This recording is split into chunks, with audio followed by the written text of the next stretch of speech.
Bonjour à toutes et à tous et bienvenue dans ce 10e épisode du Winemaker Show où je reçois Bernard Neveu, le chef de la sommellerie du Bristol, ce palace parisien mythique avec une cave remplie de plus de 100 000 bouteilles.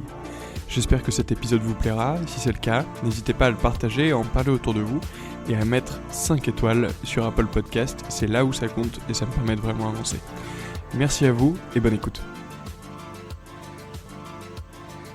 Bonjour Bernard. Bonjour.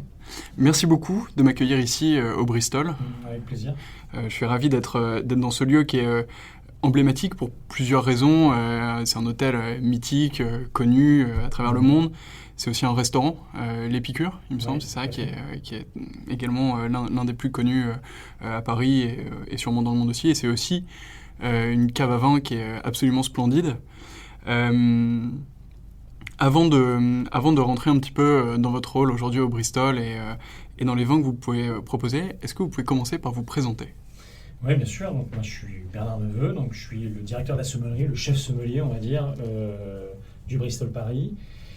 Le Bristol Paris, donc, est effectivement un palace, on peut dire icône, un palace historique de la place parisienne, des palaces français finalement. Donc moi j'ai 38 ans, je suis à la tête de la sommellerie de cet hôtel, de ce palace. Je ne suis pas tout seul, j'ai une équipe, on est 12 sommeliers, 2 économes cavistes aussi, donc finalement on est à peu près 14 personnes qui touchons un petit peu aux bouteilles. Plutôt une belle équipe, hein, donc 12 sommeliers, 10 salariés, 2 apprentis. Il y a le restaurant Épicure effectivement, Quai le Fleuron, le navire amiral vraiment de l'hôtel, qui a donc ce restaurant 3 étoiles Michelin depuis maintenant plus de 10 ans. 20 ans de présence également évidemment du chef Fréchon à la barre, et puis donc un autre restaurant dans l'enceinte de l'hôtel qui s'appelle le 114 Faubourg, qui a une étoile Michelin également, et qui a aussi son équipe de sommellerie où ils sont 4, donc 3 sommeliers et 1 apprenti. Et donc au restaurant Épicure, nous sommes 8, donc 7 sommeliers et 1 apprenti, ce qui fait une équipe donc au total de 12 sommeliers dans l'établissement. Formidable. Alors on creusera un petit peu tout ça dans la suite de l'interview sur votre rôle actuel et tout ce que vous faites ici. Mais pour commencer, est-ce que vous pouvez un peu nous parler de votre passion pour le vin ? Comment c'est venu ? C'est venu plutôt tardivement. J'ai bien qu'ayant un papa qui était dans le milieu de la restauration, qui était cuisinier, je savais que je ne ferais pas ce métier de cuisinier puisque j'aime bien manger, j'aime bien découvrir les saveurs, mais je ne suis pas forcément un très bon metteur en scène pour les recettes ou élaborer, créer finalement des plats ou les cuisiner tout simplement. Mais en revanche, je connaissais ce milieu qui est toujours un peu en ébullition. Et finalement, c'est quelque chose qui m'avait toujours un petit peu attiré, et plutôt le relationnel client, le contact avec la clientèle, pouvoir faire une sorte de messager finalement. Et c'est quelque chose qui m'a plutôt plu, je dirais, assez tôt, on va dire à l'adolescence. Okay. Je suis parti dans une formation donc en service, en salle, et j'ai eu la chance de rencontrer des bons professeurs qui ont pu tout simplement éduquer un petit peu mon goût, puisque je ne suis pas issu d'une famille qui boit du vin, qui a construit une cave, pas du tout. Et donc je me suis rendu compte qu'on faisait du vin à partir de raisins, finalement un peu tardivement, et c'est devenu une passion. J'ai dévoré les livres très tôt, comme quand les grands littéraires peuvent lire parfois le même livre, le même roman tous les étés. Moi, tous les 3 mois, je lisais le même livre sur les vins parce que je m'imprégnais de ça, et j'avais vraiment déjà une belle bibliothèque de livres de vin. Et au fur et à mesure, je me suis rendu compte de la complexité de ça. Et ce qui me motivait aussi énormément et me fascinait finalement, c'est que je me disais, c'est dingue, c'est que chaque millésime on recommence, quoi. Chaque année, il y a un nouveau millésime, et chaque année, on fait presque table rase. Alors bon, bien sûr, il y a des choses qui ne changent pas, des méthodes, mais il y avait toujours finalement une nouveauté où tous les ans, des aléas climatiques ou des changements, et je me disais, c'est dingue, on va ouvrir une bouteille et ça sera encore différent. Donc c'est ça qui était extrêmement intéressant, et finalement donc ce parcours avec ces professeurs qui m'ont vraiment montré la bonne voie, je dirais, Ça m'a allumé une étincelle et donc voilà, c'est pour ça qu'aujourd'hui je suis toujours, je dirais finalement un peu dans une salle à manger de restaurant, à courir après des belles bouteilles pour les proposer à nos beaux clients, quoi. Et alors, est-ce qu'on peut revenir sur cette formation Ouais. À quel âge est-ce que vous avez vraiment décidé d'aller dans la sommellerie, ou en tout cas dans le vin, même si c'était pas la sommellerie à la base? Juste avant la majorité. Ok. Voilà, 17 ans, 17-18 ans à peu près. Voilà, j'ai vraiment eu ce moment où bah, j'étais absolument. Je suis tombé hein, vraiment à la renverse. Vraiment cette sensation même physique presque de se dire voilà, je suis tombé dans les livres et puis me balader chez les cavistes, comprendre, regarder, lire une étiquette. Savoir d'où est-ce que ça venait, la géographie viticole, etc., que je trouvais extrêmement intéressante. Et puis voilà, de fil en aiguille, on est arrivé. Alors, du coup, là, vous sortez d'école à quoi, à quel âge? C'est fini Alors, cursus, on va dire, classique de préparation sur les services en salle, donc avec un CAP, BEP et brevet professionnel en restaurant. Et puis une mention complémentaire sommellerie qui se termine en juin 2003 à l'époque. Ok.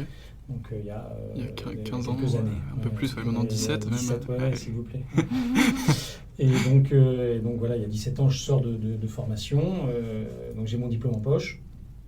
Et donc je sais très bien que je ne suis pas sommelier à la fin de c'est là que justement que tout commence finalement. Puisque là, j'ai plus la bouée de sauvetage, j'ai pas l'étiquette apprenti, je deviens salarié, sommelier dans un restaurant, et c'est moi qui dois conseiller le client sans parachute finalement. Hein. Et donc c'est là qu'il on doit redoubler évidemment de travail et pour pouvoir donner satisfaction, quoi.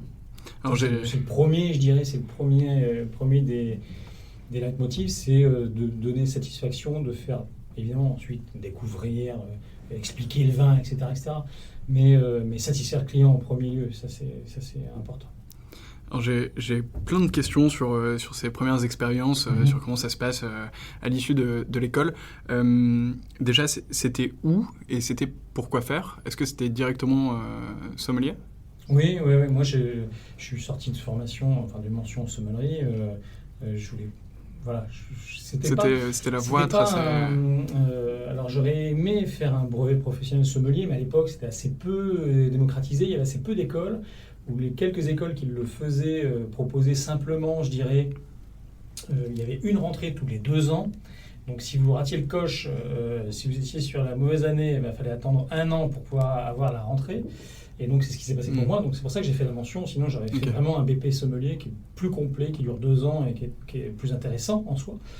Mais donc ouais, je suis sorti de ma formation de mention sommellerie et voilà, j'ai enclenché tout de suite pour un poste de sommelier, enfin de jeune sommelier, pour commencer vraiment à mettre le pied à l'étrier. Et c'est ce que je voulais faire. Je ne voulais pas me servir d'une mention sommelier ou d'un BP sommelier pour avoir une médaille en plus au tableau d'honneur, pour pouvoir ensuite être, je sais pas, responsable dans un hôtel et puis un manager un peu touche à tout. Non, le vin, ça reste une spécialité. Et je voulais avoir, je voulais que ça en soit mon métier, quoi. Et c'est cette première expérience, du coup, en tant que sommelier, comment ça se passe? Par exemple, le premier soir, ouais. Est-ce que vous avez des souvenirs un peu particuliers, un peu croustillants? Ça date un peu, donc non, mais très honnêtement, ça se prépare. Donc on n'arrive pas même pour son premier service, et quand on est entre guillemets assez jeune. Moi je me souviens, évidemment, la première des choses, c'était d'avoir déjà bossé un petit peu la carte des vins, pour pouvoir, et la carte des mets également, de ce que proposait le restaurant, puisque c'est important, on ne peut pas ne pas connaître et sa carte des vins et sa carte des mets, et on ne peut pas conseiller un client. Et donc c'est pour ça que c'est de la préparation. Il faut, alors c'est vrai que le premier soir on tâtonne un petit peu, on n'a pas forcément goûté les vins qui sont proposés sur la carte que l'on va servir le soir, donc il faut y aller doucement, tranquillement, et ensuite on impose entre guillemets gentiment sa marque, son style, et puis on ne peut pas bousculer les choses, et on ne peut pas faire une révolution. Quand on est sommelier, il faut déjà s'accaparer un petit peu la cave, connaître les vins, quelle forme ils sont, dans quelles conditions ils sont. Parce que il n'y a qu'une seule vérité, il est dans le verre. Donc c'est pas sur le papier, on n'est pas, c'est pas un compte bancaire où voilà, il y a les entrées et les sorties. Là on a vraiment, c'est in fine quand on débouche une bouteille et qu'on goûte qu'on peut en parler. Je me souviens d'ailleurs en étant apprenti, j'avais fait un concours, ça s'appelait le concours des Olympiades des métiers à l'époque, et j'ai été lauréat régional et j'étais ensuite à la finale nationale. Et il y avait un atelier où, je me souviens très bien, il y avait M. Paul Brunet qui était membre du jury, il y avait M. Pertuiset également, donc des sommités de la sommellerie qui sont toujours très au fait. Et il y avait 3 bouteilles de vin devant moi, c'était pas du tout une dégustation, il y avait 3 bouteilles de vin d'un même propriétaire, du même millésime, de la même région viticole qui était la Bourgogne. Et il y avait un Bourgogne village rouge, millésime, je ne sais plus, mais on va dire 2000. Il y avait un Vaudromanais 2000 du même propriétaire, et puis il y avait un Échezeaux, ou je ne sais plus, voilà. Du même propriétaire toujours. Et il fallait pouvoir en discuter. Et je me souviens que c'était un des ateliers qui avait été très difficile pour moi, parce que je ne pouvais pas, c'était très dur pour moi d'avoir, je suis persuadé que c'est peut-être là que j'ai perdu des points, puisque en fait c'était un peu, je dirais, on était à l'aveugle. Je savais ce que c'était, mais je n'avais pas goûté les vins et c'était difficile. Voilà. Ok, super. Donc là, vous vous appropriez petit à petit un peu la carte des mets, des vins dans le restaurant. Alors vous avez enchaîné quand même plusieurs expériences avant d'arriver au Bristol. Là, ça fait combien de temps que vous êtes ici Ça fera 5 ans bientôt. Okay. Dans quelques jours, ça fait 5 ans. Ok. Bon, alors il y a pas un anniversaire en avance, mais plutôt sympa. Ouais, c'est sûr. Comment ça se passe cette arrivée au Bristol Est-ce qu'il y a, je sais pas, un déclic, une opportunité, une rencontre moi, je connaissais déjà le Bristol puisque j'ai travaillé. Donc le Bristol, c'est la famille Oetker, donc la Oetker Collection, qui est une collection d'hôtels en France et puis quelques entités également à l'étranger. Et je connaissais bien la structure puisque j'ai eu la chance de travailler au Château Saint-Martin et Spa, qui fait partie du groupe Oetker. C'est un hôtel dans le sud de la France, du côté de Vence, à 10 minutes, un quart d'heure de Nice. Et donc je connaissais déjà le Bristol, évidemment, et on m'a appelé pour venir au départ comme chef sommelier du restaurant 3 étoiles. À l'époque, un directeur de la sommellerie déjà qui était en place. Et donc cette personne m'appelle pour savoir si je suis éventuellement intéressé pour venir prendre cette création de poste au restaurant 3 étoiles. Sans dire que c'était quelque chose d'intéressant, je savais évidemment que l'hôtel était, je dirais, la vocation à être numéro 1. Tous ces hôtels, de toute manière, la place parisienne et ailleurs, on a tous envie d'être le meilleur, sinon on ne fait pas ce métier. Et à partir de là, je me suis dit, c'est une très belle opportunité. Je ne serai pas finalement chef sommelier de tout l'hôtel, mais je serai déjà chef sommelier d'un très beau restaurant, un des meilleurs restaurants qui soit, avec des belles récompenses. Je sais qu'il y a une très belle cave, ce sera très bien déjà, et voilà. Donc je passe les différents filtres, les différentes étapes du recrutement, et donc je commence en février 2015. C'est quoi un peu ces filtres, ces étapes de recrutement ? Est-ce qu'il y a une partie technique sur le vin, justement, ou pas, ou c'est plus humain Non, il y a l'humain, évidemment. Ouais. Après, les questions techniques, je dirais, je les ai eues déjà avant. C'était pour ça que j'avais cette question, parce que je me disais qu'il devait y avoir un... Oui, non, il n'y a pas de... Ok. Je veux dire, après, moi, je ne suis pas un garçon de concours. Je ne suis pas une bibliothèque sur pattes. Moi, encore une fois, ce qui a toujours compté pour moi, c'est que le sommelier, il est important dans une salle à manger de restaurant. Et vous savez, c'est un concours, c'est finalement une photo d'un instant T. Alors c'est fantastique, et je connais bon nombre de sommeliers qui font des concours. C'est un engagement énorme, que ce soit du côté professionnel, parce que forcément, on ne peut pas être la tête dans les bouquins sur les routes de France ou d'ailleurs, visiter tous les plus grands vignobles, etc., rencontrer des personnes. Ça prend énormément de temps côté professionnel et aussi évidemment personnel, donc un engagement énorme qui est très fort. Et peut-être que c'est un engagement qui, pour moi, sur une photo à l'instant T, un concours, je préfère faire mon concours tous les jours, midi et soir, dans la salle à manger de restaurant, très honnêtement. Parce que quand on se présente au concours, qu'on s'est sacrifié 1 an, 2 ans, 3 ans, 5 ans, et qu'on passe pas, ça doit faire très très mal. Et voilà, je pense qu'on se fait déjà assez de mal comme ça. et voilà, donc j'ai beaucoup de respect vraiment pour des personnes que je connais sur Paris ou ailleurs. Je pense que quand il y a l'annonce des résultats, bon, voilà, c'est toujours c'est compliqué. Alors, c'est aussi très fantastique quand on gagne, évidemment. Mais c'est quelque chose qui est sûr. Et donc là, vous arrivez au Bristol il y a 5 ans, donc, en tant que chef de la sommellerie du restaurant. Alors, chef sommelier du restaurant. Chef sommelier du restaurant.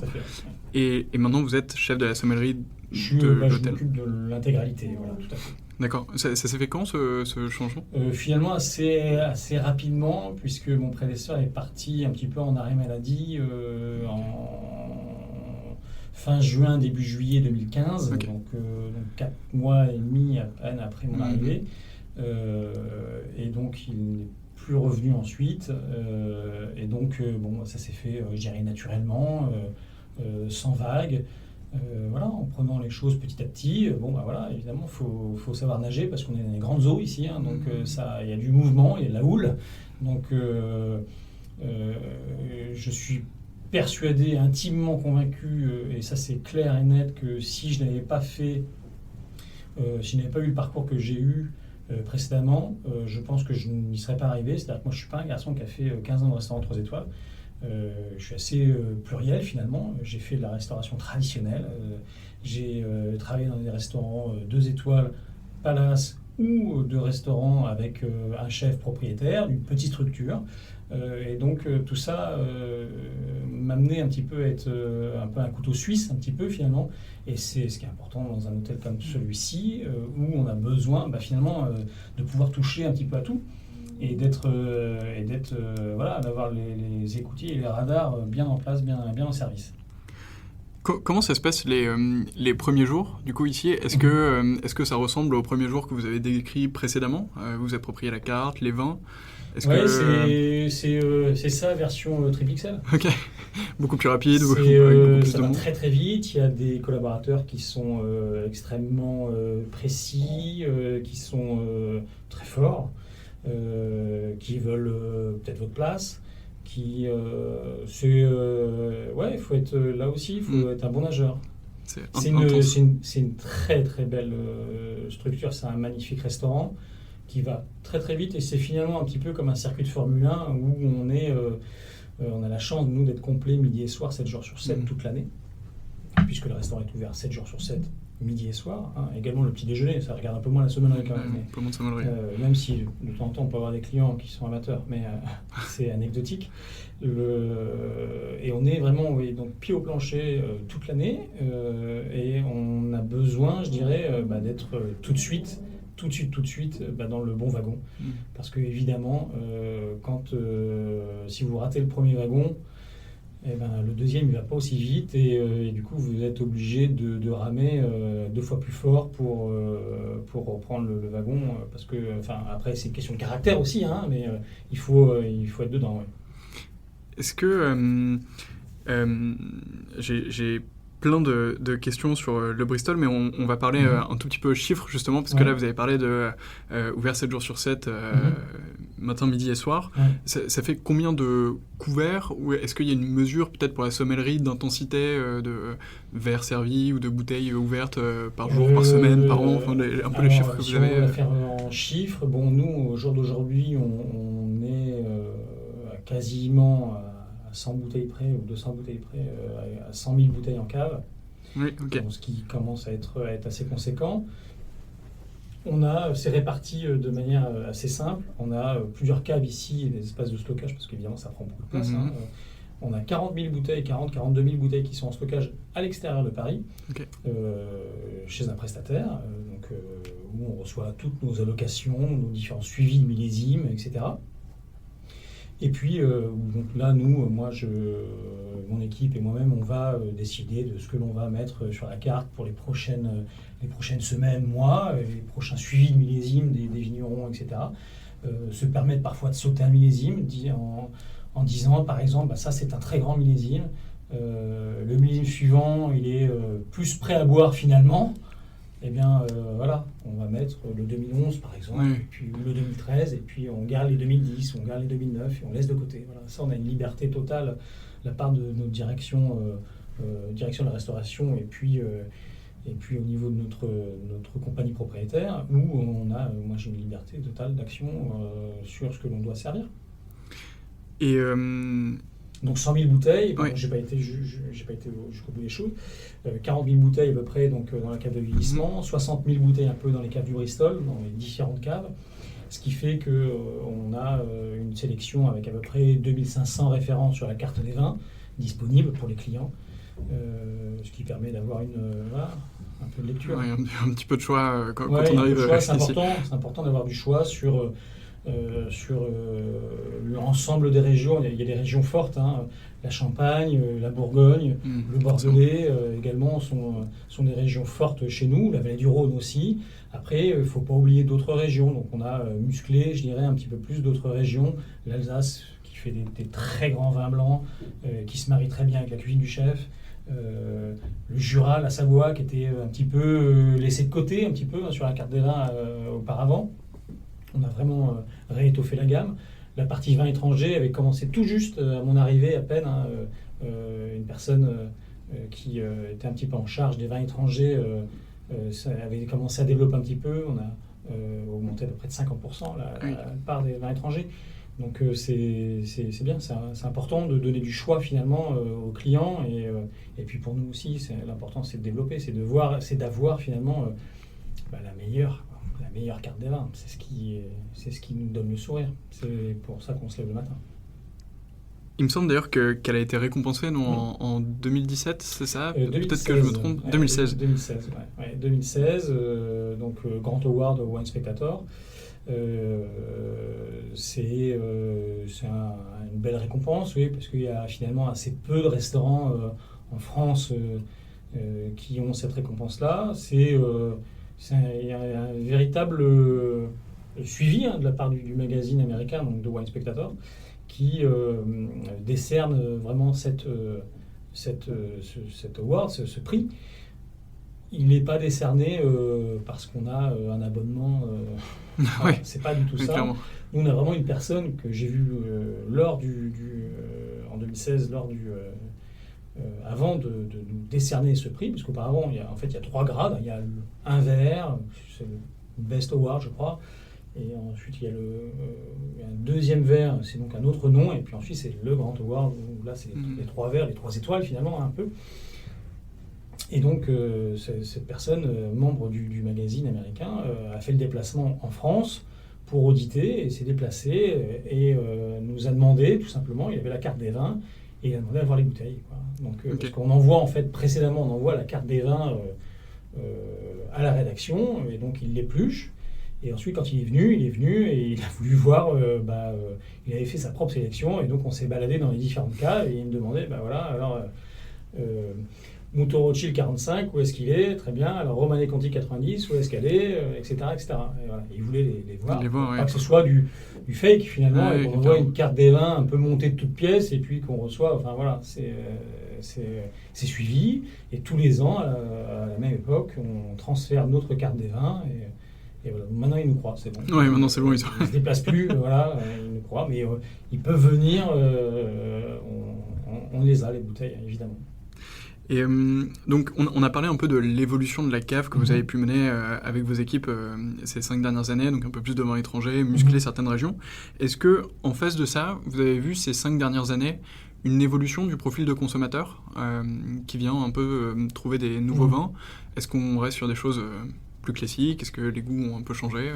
Il y a une chose énorme, je pense, qui se traduit depuis maintenant quelques années, c'est au niveau de la Champagne, sur les champagnes de vignerons. Ça, c'est clair et net. C'est pour ça que nous, sur notre carte des champagnes, qui représente à peu près déjà 400 références, 400-450 références, On a 8 millésimes de Paul Roger ou Winston Churchill, mais on a également des cuvées de Frédéric Savard, on a Aurélien Sunen, par exemple. On a évidemment les lieux-dits de la maison d'Anselme Selos, du domaine Jacques Selos, mais on a aussi des champagnes d'Aurélien Gerbet, qui est à Celles-sur-Ourse, dans l'Aube. Voilà, donc ça c'est extrêmement important, parce qu'il y a des clients qui sont au restaurant, pas tous les jours, mais pas loin, et si je devais présenter une carte des vins et que, par exemple, Paul Roger, puisque je les ai cités tout à l'heure, ou que des Veuve Clicquot, ou que des choses finalement très convenues, on aurait un train de retard.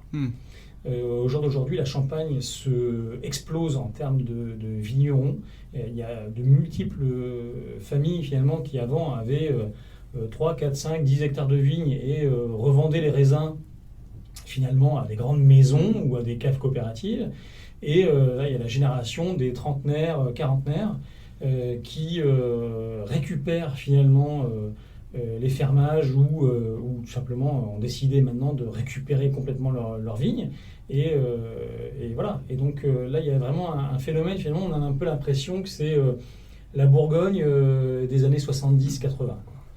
Où les vignerons bourguignons ont arrêté de donner au négoce et ont commencé à mettre en bouteille de plus en plus, etc. etc.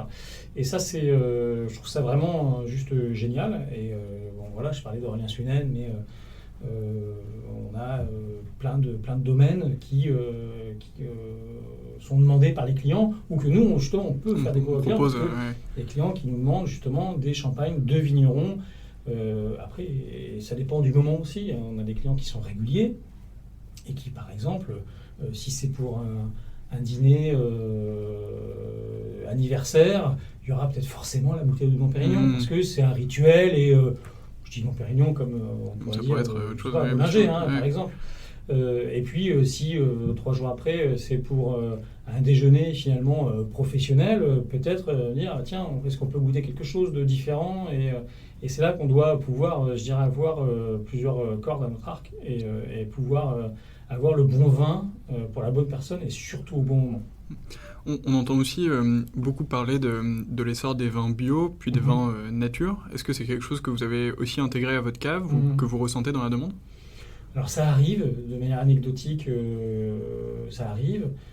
Après, moi j'aimerais évidemment vivre dans un monde meilleur, comme tout le monde, sans pesticides, évidemment, c'est certain que... mais moi ça je l'ai déjà dit dans d'autres interviews, moi j'ai rien contre le vin nature, aucun problème, j'ai rien contre le vin entre guillemets chimique, qui est protégé, au contraire, mais moi ce qu'il faut c'est qu'on a une dette envers le client, quoi, finalement. Et moi je reviens toujours au même, c'est le client qui est important. Et c'est très bien qu'un vin soit fait sans intrants, il faut que ce soit propre, bien travaillé. Et pas déviant, voilà, ça c'est extrêmement important. Donc évidemment, on a des vins, mais vous savez, la plupart, il y a énormément de vignerons qui ne sont pas labellisés, mais qui pratiquent les mêmes choses, oui, tout à fait. Le domaine le plus connu au monde, c'est le domaine de l'Ormée-les-Conti. Voilà. Et donc, ils n'ont pas un logo AB, Déméter, ou je ne sais quoi, et pourtant, ça fait partie des plus grands vins au monde. Voilà, à partir de là, moi, j'ai absolument aucun problème si les vins se tiennent, quoi. Si le vin, il part en toupie, c'est pas possible, parce que je prends le risque, finalement, je fais prendre le risque à mon employeur, à la maison qui me nourrit, et en plus de ça, je donne une mauvaise image de la sommellerie, et le client en pâtit. C'est 3 choses qui sont, ça fait beaucoup, oui. Pour moi, ça fait beaucoup pour une petite chapelle, quoi, finalement. Donc après, mais par contre, évidemment, oui, je préfère évidemment je préférais rouler à l'électrique, je préférais et partir 3000 km sans me soucier de tout ça. Je préférais, je sais pas, avoir un éclairage qui est moins générateur d'énergie, etc., etc. Ça c'est évident, mais pas n'importe comment. Oui, mais je comprends tout à fait les... Et puis il y a des enjeux, finalement. Il y a des enjeux et vraiment, in fine, c'est le client et puis l'établissement aussi. On peut pas. Moi, j'ai 100 000 bouteilles. Vous vous rendez compte, si j'ai ne serait-ce que 10% que je dois mettre à l'évier. Ça fait beaucoup. Ouais, je pense que je ne fais pas ma 5e année au Bristol. Donc, voilà. Et ce serait normal. C'est clair. Passons au personnel, on en a parlé un petit peu, donc vous avez une équipe de 14 personnes. Ouais. C'est déjà revenu plusieurs fois dans nos échanges, mais vous avez souvent parlé des apprentis. Ouais. C'est quelque chose qui est important pour vous ? Oui, bien sûr, c'est important. Moi, je prends des apprentis, alors j'essaye au maximum des brevets professionnels. Pas que j'ai un échec, comme on a pu en discuter tout à l'heure, mais de ne pas avoir fait cette formation, mais je trouve que c'est une formation qui est tellement bien, où ils partent une fois par mois dans le vignoble. C'est extrêmement, extrêmement important et formateur. Et puis, au Bristol, on a un hôtel qui est quand même déjà assez grand, il y a de multiples choses à savoir, à apprendre, et qu'en un an, c'est-à-dire, enfin même pas un an, puisque c'est une année scolaire, on n'a pas le temps. On n'a pas le temps d'appréhender une carte des vins qui fait 2500 lignes, les cours ensuite quand on est à l'école, les choses à savoir importantes, etc., etc. Notre carte d'aimé qui évolue régulièrement avec le chef, il leur faut 2 ans pour qu'ils soient vraiment, qu'ils sortent ensuite du Bristol en étant costauds. Parce que quand ils sortent du Bristol, parce que j'ai pas de place pour eux, ou qu'ils sont placés ailleurs, parce que je les place, parce qu'ils veulent partir dans le sud, ils veulent partir en Angleterre, à Monaco ou ailleurs, voilà, ils sont estampillés Bristol et ils ont travaillé 2 ans avec moi et c'est important qu'il y ait cette transmission. Et c'est extrêmement, extrêmement important justement d'avoir ça. C'est super et on espère que ce podcast pourra aussi participer à une forme de transmission de la connaissance. J'aimerais juste revenir au vin parce que j'avais encore quelques questions au vin que vous avez en cave.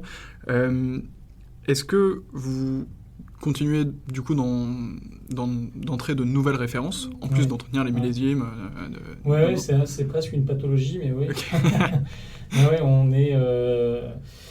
Moi, j'ai pas de problème avec ça. Ce qui est assez fantastique, c'est que voilà, nous, la seule chose que l'on doit faire, c'est d'avoir, comme je disais tout à l'heure, la meilleure cave, la meilleure carte des vins. Après, pas à n'importe quel prix. Il y a des domaines auxquels on a arrêté d'acheter parce que c'était devenu un petit peu n'importe quoi. Mais il y a d'autres domaines, oui, qu'on référence parce qu'on a un coup de cœur, parce que ça a bien fonctionné avec la cuisine du chef. Voilà. Donc, parce que c'est une nouveauté, parce que il y a multiples choses. Il y a un sommelier qui est sorti au restaurant ou qui est rentré chez lui, qui a été chez un caviste, qui a dit tiens, goûtez ça, j'ai fait rentrer, c'est extraordinaire. On le goûte, on tombe sous le charme, on en prend, on commence un petit peu, et puis voilà, c'est... Alors, donc là, il y a plein de moyens de faire, apparemment. Ça peut être quelqu'un qui goûte une nouvelle bouteille de vin, qui l'apprécie, qui ramène ici. Vous qui allez en région. On sollicite le vigneron, on regoute de nouveau, de manière collégiale, et puis c'est un peu la majorité. Après, bon, je ne suis pas le dictateur, mais bon, c'est vrai que c'est moi qui suis garant, entre guillemets, du choix. Et si je suis convaincu, on y va, on fonce, au contraire, avec plaisir. Ouais, c'est important. Et vous vous déplacez encore beaucoup aussi dans les vignobles? J'ai la chance d'être encore en bonne forme. Donc je prends, vous voyez, on est le 3 janvier, donc dans 4 jours, je suis à Bordeaux avec 3 personnes de l'équipe. On va faire une petite tournée rive droite, donc Saint-Émilion-Pomerol, avec justement... une personne qui est arrivée chez nous relativement récemment, Chloé Laroche, qui a gagné le concours Chapoutier du meilleur élève sommelier de France, qui est chez nous à l'issue de sa formation en juillet. Elle a commencé chez nous. Et donc elle n'a jamais visité Bordeaux. Donc on va commencer gentiment avec la rive droite et quelques beaux châteaux, parce que voilà, c'est important. C'est important de s'y rendre.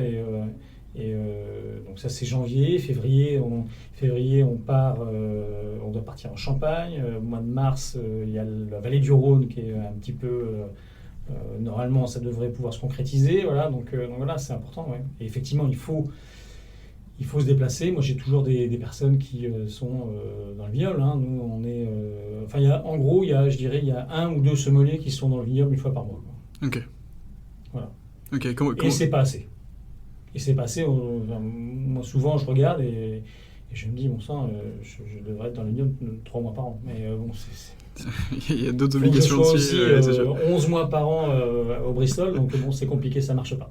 Voilà.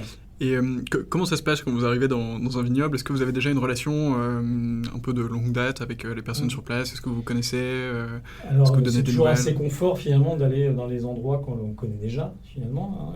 Donc, faut essayer de se ménager, d'aménager finalement un peu un planning où aller voir les personnes que l'on suit depuis de nombreuses années parce que c'est extrêmement important, parce que c'est comme si on allait finalement chez une belle connaissance et ça fait plaisir de revoir, de regoûter les jus, de revoir l'évolution d'une bouteille, etc. Ça c'est extrêmement important.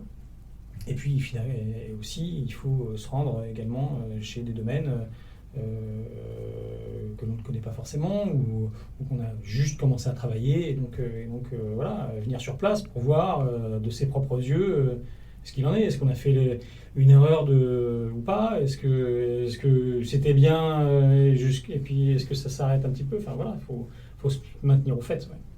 En tout cas, on le dit ici et on profite peut-être de ce moment pour en parler, mais la plupart du temps, tous les vignobles, tous les domaines que vous pouvez visiter sont ultra ouverts en fait. Allez sur leur site internet ou passer un petit coup de fil avant, et si vous avez la chance de prendre quelques vacances ou d'être dans la région, passez leur dire bonjour. Vous pourrez souvent visiter un peu le chai, aller voir les vignes, souvent même déguster quelques vins. C'est vraiment extrêmement important évidemment par contre de prendre rendez-vous. Ouais. Les vignerons sont des gens qui travaillent beaucoup et qui ont un planning. Ils ne sont pas en vacances, même si parfois ils sont dehors ou ils sont dans la cave. Il faut prendre rendez-vous, passer un coup de téléphone, effectivement, dire que vous êtes passionné de vin et que vous avez entendu parler du domaine, vous avez goûté, vous achetez depuis tous les ans, depuis 10 ans, vous achetez vos 1, 2, 10, 20 bouteilles de ce domaine-là et que enfin vous êtes de passage dans la région. Et effectivement, oui, est-ce que vous pouvez sonner à la porte, voilà, tout simplement, pour satisfaire votre curiosité, c'est important. Exactement, la plupart du temps, ils seront absolument ravis de vous accueillir. Il faut choisir évidemment son timing, son moment, oui. Pendant les vendanges. Le septembre, voilà, par exemple. Alors, on a parlé de pas mal de choses, de votre équipe, de toutes les références qu'on a ici au Bristol, des clients du coup qui sont plutôt satisfaits, on dirait, des distinctions que vous avez pu avoir ici aussi pour votre sélection des vins. Qu'est-ce qu'il vous reste à faire? C'est continuer parce qu'on n'est jamais... c'est ça qui est intéressant, c'est que finalement, je me dis, peut-être que j'aurai 70 ans, descendre à la cave, voilà, mais j'y suis pas encore, loin de là, fort heureusement, oui, mais je dirais c'est toujours finalement...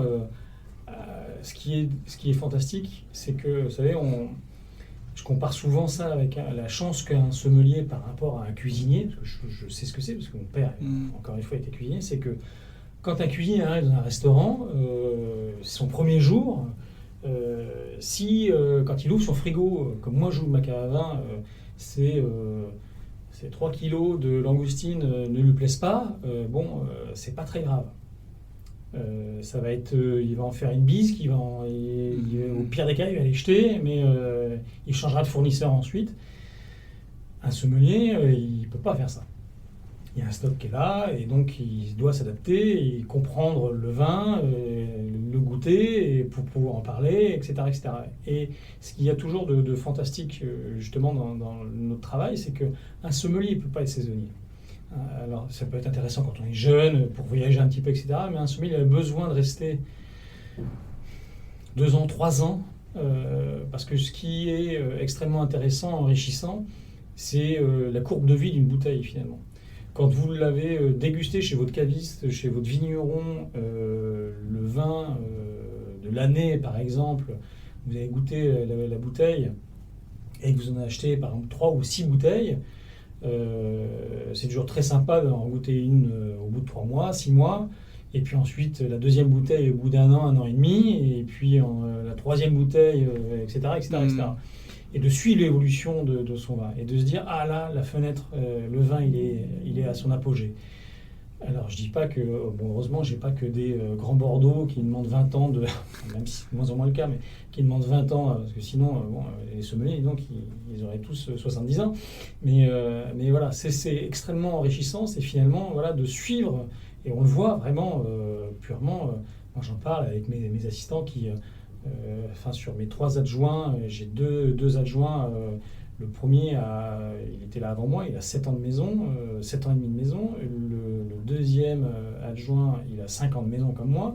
On est arrivé quasiment en même temps. C'est fantastique parce que c'est quasiment que des vins, finalement presque. On va dire, il y a pas mal de vins, la moitié, que nous avons achetés, connus, on va dire tout bébé. Et puis voilà, on les voit. Ça y est, tiens, hop, ça y est, on commence à mettre sur carte des vins qu'on a achetés il y a 4-5 ans. Quand vous êtes arrivé, et donc là, voilà, on voit l'évolution. Et donc là, tout ça, ça va se faire au cours de cette année. Par exemple, on va suivre l'évolution de tel flacon qu'on a réceptionné et mis sur carte et que l'on va pouvoir goûter et suivre au bout de 6 mois, 1 an, 1 an et demi, 2 ans. Et donc ça, c'est extrêmement intéressant. C'est pour ça que je dis souvent, voilà, un sommelier ne peut pas être saisonnier parce que ou en tout cas, c'est très frustrant. Moi, ça serait très frustrant. Oui, c'est vraiment s'inscrire dans la durée ici en tant que chef de la sommellerie du Bristol. Ça vous permet d'avoir une profonde connaissance de la carte des vins, justement, connaître bien les... oui, parce que quand un client vous demande ça se goûte comment ? Il faut pouvoir répondre, voilà, tout à fait. Voilà. Est-ce que vous avez une anecdote, quelque chose d'assez marrant qui se serait passé pendant un service, je sais pas, une demande particulière ou quelque chose de complètement inattendu sur un flacon que vous avez ouvert? Je pense que j'en ai tellement que je sais pas si je vais arriver à en trouver une. Mais des anecdotes, il y en a toujours. Il y a toujours les clients qui... il y a des clients qui sont pétris de doute et puis d'autres qui sont pétris de certitude. Donc ça, c'est... c'est un peu la psychologie finalement. Hein. C'est le client qui est pétri de doute, qui va regarder, parce que c'est intimidant. Je peux comprendre que ce soit intimidant quand on a une carte des vins avec plusieurs dizaines de pages qui sont plutôt bien garnies, bien noircies de lignes. Voilà, on peut être facilement perdu et donc évidemment on a envie que ce soit un moment unique, donc on n'a pas envie de le gâcher. Donc ça c'est extrêmement, ça peut être intimidant. Donc là nous on se doit d'être évidemment d'être rassurant, d'accompagner le client, de faire notre devoir de conseil. C'est ce qui est important. On n'impose rien, finalement. Nous, on est juste là pour conseiller. Après, le client qui est effectivement pétri de certitude, nous, on est là aussi pour le conseiller. Et puis après, ça reste le client qui est maître. C'est sa bouteille, c'est lui qui va la payer. Donc voilà. Après, je dirais, on a parfois des bouteilles, des cas de figure qui peuvent être... des bouteilles qui sont, on pourrait jurer avant les horaires que le niveau est très bas, que le bouchon est vraiment dans un très mauvais état, la capsule est bombée, on dit le vin va être complètement foutu et le vin est fantastique. Donc moralité, c'est vraiment la vérité, elle est dans le verre, quoi. Vraiment, on peut pas mettre de côté des vins sous prétexte que... Après, dans des anecdotes rigolotes, on a eu il y a 1 an et demi peut-être, Jean-Marie Guffens, un très bon vigneron dans le Mâconnais, qui est venu passer un bon moment, on a bien rigolé. C'est un bon vivant, un bon buveur. Voilà, des moments de partage. C'est plutôt sympathique. Voilà, c'est vraiment ça qui est important. C'est pour ça qu'on a créé justement un caveau de dégustation, pas un caveau de dégustation, mais un caveau, on l'appelle le caveau, c'est une cave qui est un peu attenante, c'est pas un peu, elle est attenante à la grande cave du Bristol, où on pourra faire 1 ou 2 photos tout à l'heure pour agrémenter tout ça. Et c'est vrai que c'est un espace qu'on a voulu très intimiste, ou comme si on était un petit peu chez le vigneron autour d'un foudre en train de déguster un verre de vin. Et c'est ça un peu ce qu'on veut au Bristol, c'est pour le vin en tout cas, c'est avoir quelque chose d'assez intimiste, précis, mais pas ostentatoire. Voilà. Il y a une question que j'ai oublié de vous poser, mais du coup j'en profite maintenant. Qu'est-ce que c'est votre quotidien parce que vous avez du coup un service le midi, un service le soir, mais à quelle heure est-ce que vous arrivez? Comment est-ce que vous occupez un peu vos journées Je les occupe bien. Oui. Elles sont plutôt bien remplies. Elles sont plutôt bien remplies. On prend beaucoup de plaisir de toute manière à le faire. Moi, j'arrive le matin à peu près entre 10h, 10h30 le matin à peu près. Je passe au restaurant, voir la personne qui est le sommelier qui est d'ouverture, savoir si tout s'est bien passé, si les cavistes ont remonté les bonnes références qu'on a commandées, qu'on a vendues la veille, qu'on a commandé la veille, si tout va bien, s'il n'y a pas d'erreur, de millésime, une bouteille qui manque, etc. Parce que ça arrive, hein, évidemment, on a plusieurs espaces de stockage, c'est pas facile, il y a plusieurs milliers de références, donc on peut vite, avec une intensité, avec des restaurants qui sont complets midi et soir. Il y a évidemment toujours beaucoup de rotation de stock et d'entrée et de sortie. Donc, in fine, on a toujours des petits litiges de commandes. Donc, moi, ça, c'est un petit peu mon rôle avec mes adjoints où on va voir un peu le sommelier d'ouverture, savoir si tout se passe bien, etc. Ensuite, moi, je vais chercher mon courrier. Ok. J'ouvre mon courrier, et puis ensuite, je suis une petite heure, on va dire, sur mon ordinateur pour tout ce qui est suivi des commandes, les suivis des allocations, les éventuels soucis de livraison, la logistique, hein, puisque c'est toujours riche d'enseignements, on va dire, la logistique. Donc voilà, et puis voir un petit peu les livraisons du jour, évidemment, avec les équipes des colonnes cavistes, le service livraison, etc. Savoir si c'est normal, si c'est pas normal, si ça va en cave, si ça va en cave de vieillissement, etc. Ça, c'est un peu ça. La gestion planning également, hein, qui est aussi dedans. Il est déjà midi, on attaque le service jusqu'à 15h, 15h30, parfois 16h. L'après-midi, c'est un petit peu la même chose que le matin, finalement, hein. On poursuit. Après aussi des choses comme des nouvelles, les nouveaux vins qui peuvent intégrer la carte, qui sont arrivés à maturité, qu'on décide de mettre sur carte. La dernière bouteille qu'on a vendue de midi, que l'on doit retirer de la carte des vins. Voilà, ça c'est un petit peu le... Mais c'est un travail, je dirais, vraiment d'équipe, hein. Ça peut être moi qui m'en occupe, ça peut être mon assistant, ça peut être un sommelier qui intègre ça. Moi, j'ai extrêmement ouvert ceci, puisque auparavant... il n'y avait pas grand monde qui... moi, j'ai récupéré un bureau, il y avait un ordinateur. Maintenant, j'ai toujours le même bureau, mais il y a 3 bureaux dedans. Donc, on est un petit peu plus à l'étroit, on s'est un peu plus chaud. Mais voilà, moi, j'ai plus collaboratif. Exactement, pour que...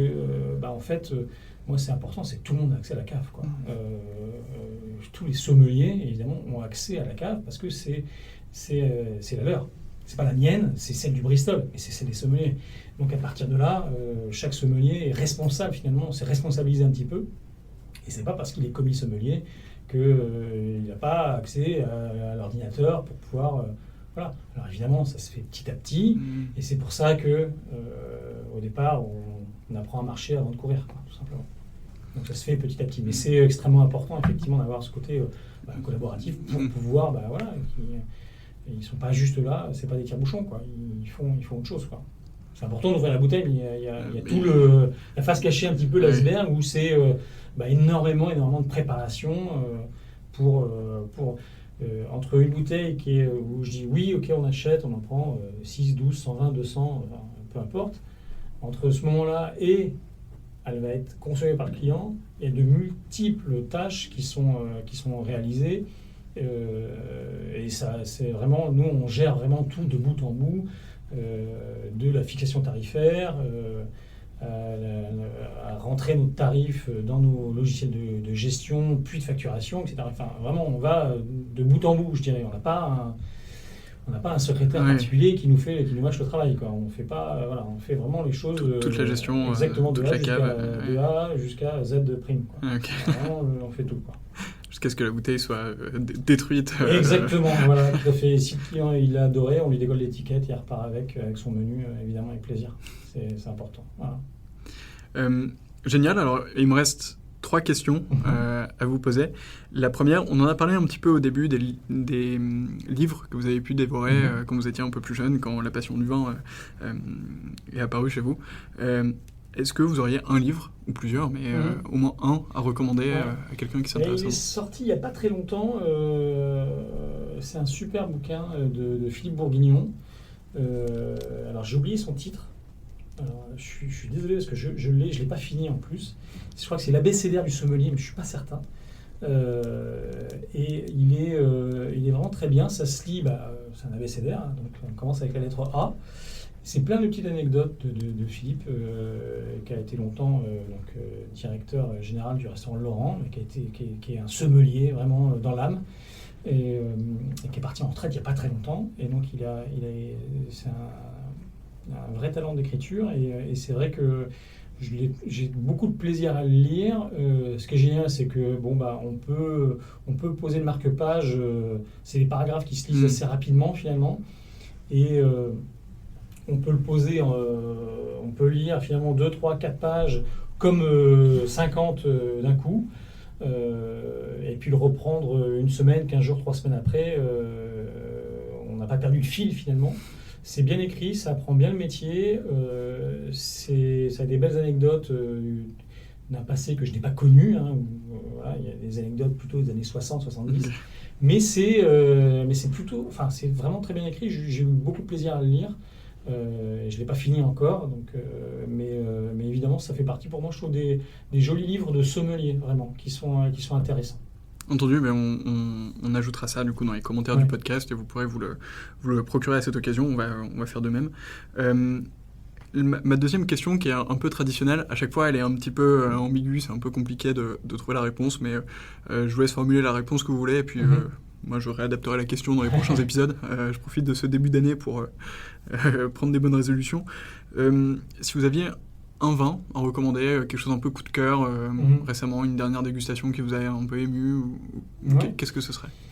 Moi j'ai goûté, alors c'est un domaine que je connais, que je connaissais un petit peu, mais que je connaissais de réputation finalement, et que je n'avais pas goûté assez peu, et c'est pas vieux parce que ça date de hier soir à 1h du matin. J'ai un de mes anciens apprentis qui travaille à Londres en ce moment, et qui est venu faire les fêtes de fin d'année en famille, donc en France, et il est venu, avant de repartir à Londres, il est venu me faire un petit coucou hier soir. Et donc on a été dans un restaurant bien connu, qui est Nommant des Champs-Élysées, qui est ouvert 24h sur 24. Et donc vous saurez lequel c'est.